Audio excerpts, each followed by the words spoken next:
Bueno, Karim, qué bueno tener este segmento de historia para poder analizar algunas cosas del presente, que es el objetivo, ¿no? Y quiero aprovechar para hablar sobre esto que creo que se hace cada vez más presente, así como en las mesas de los amigos, de la familia, decir, el mundo se está derechizando. Es como, bueno, lo que pasa en Argentina, la elección de Milei se parece a las elecciones de Italia y a las de España y a las de un montón de lugares más en el mundo.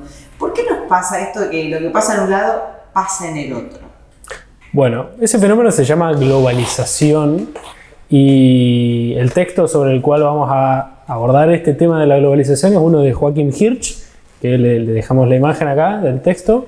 Y es un fenómeno que este autor lo describe como importante desde por lo menos la caída de la Unión Soviética hacia acá, o sea, desde 1991 para acá. ¿Qué hablamos cuando hablamos de globalización?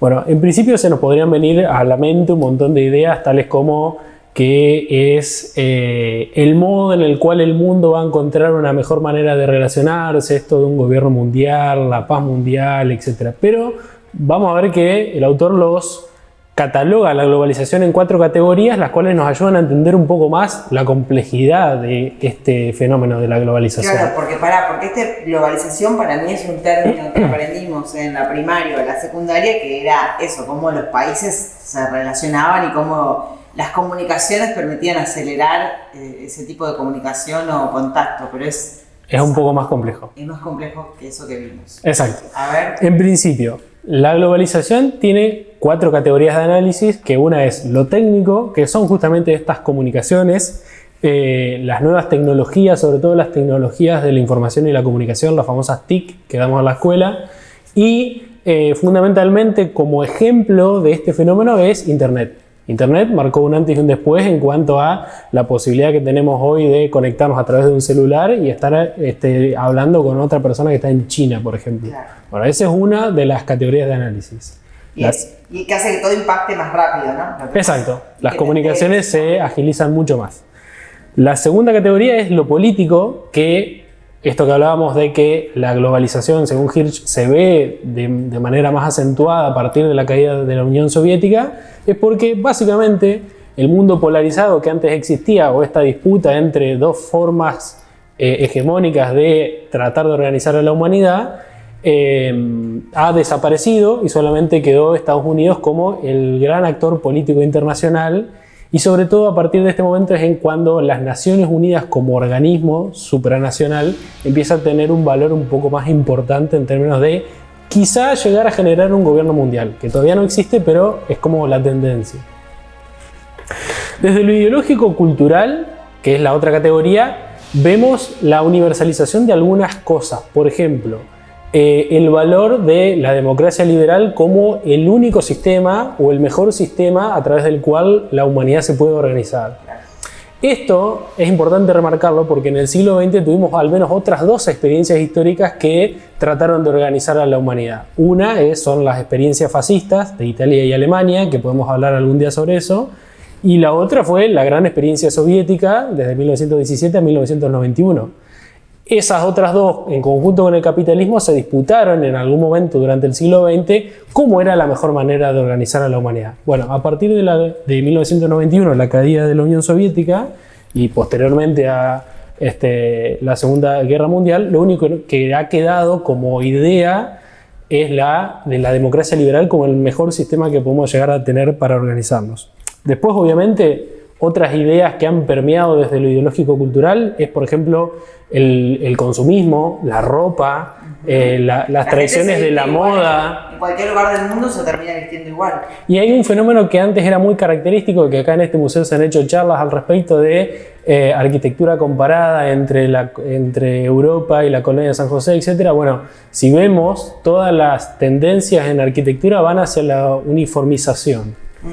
Karim, no, sé que te falta otro eje más que decirme, ¿no? Pero respecto a también nos lleva como un achatamiento un poco de las ideas, porque yo en esto de la derechización del mundo, de que si aquello no funcionó, esto mucho menos, parece como que no hay otras ideas, como si todas las ideas fueran las mismas desde hace más de 100 años y se replican y no hay ideas nuevas. Eso también lo provoca un poco la globalización, que parece que no puede surgir nada nuevo porque todo tiene que estar como dentro de este mismo moldecito, no sé, algo así. Ahora vamos a ver cómo se articulan todas estas cosas.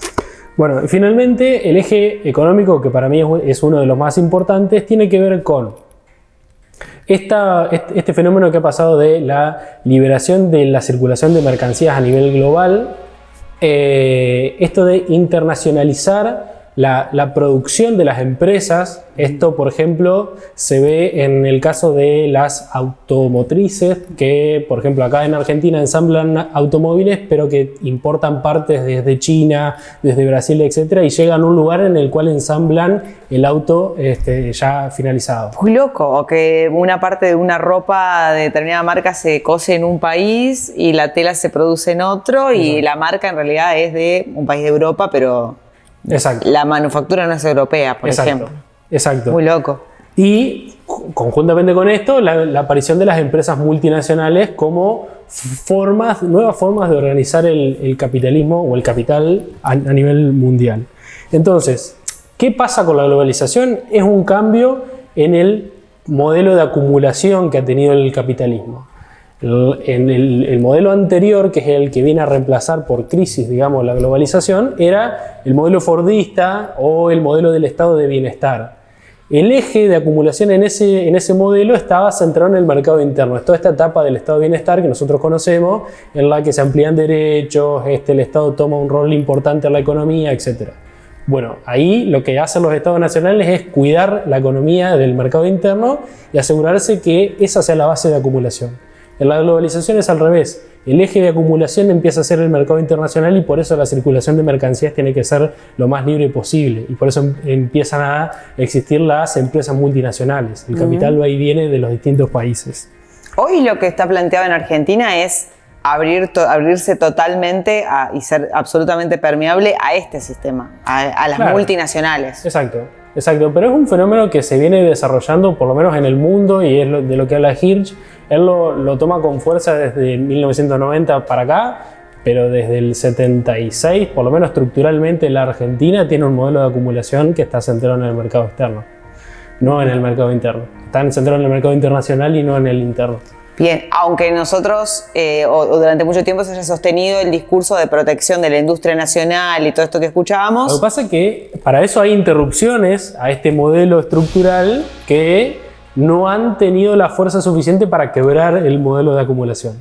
Pero sí ha habido interrupciones en las cuales se ha intentado hacer otra cosa. Se ha intentado volver al eje de acumular en base al mercado interno, la protección del salario, la protección de la industria nacional, etc. Pero han sido interrupciones de un patrón de acumulación que estructuralmente nos acompaña desde la última dictadura. ¿Y todos los países funcionan con este sistema? ¿Estados Unidos funciona con este sistema o es un país que protege y que funciona en base a su propia riqueza e industria?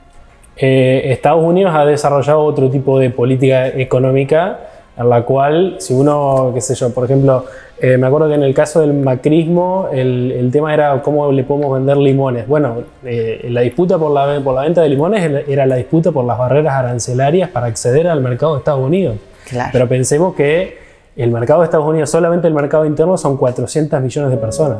Claro, es un mercado enorme. Es 10 veces más grande que la Argentina. Bueno, Karim, no sé si nos queda algo más de globalización. En el tiempo estaríamos para cerrar esta charla, pero es interesante para mí como decir, esto que en algún momento me dijeron en la escuela, como volver a tener esta conversación y pensar el mundo hoy en estos términos. Así que no sé si queda algo más por agregar, pero gracias por esta charla. Bueno, gracias a vos.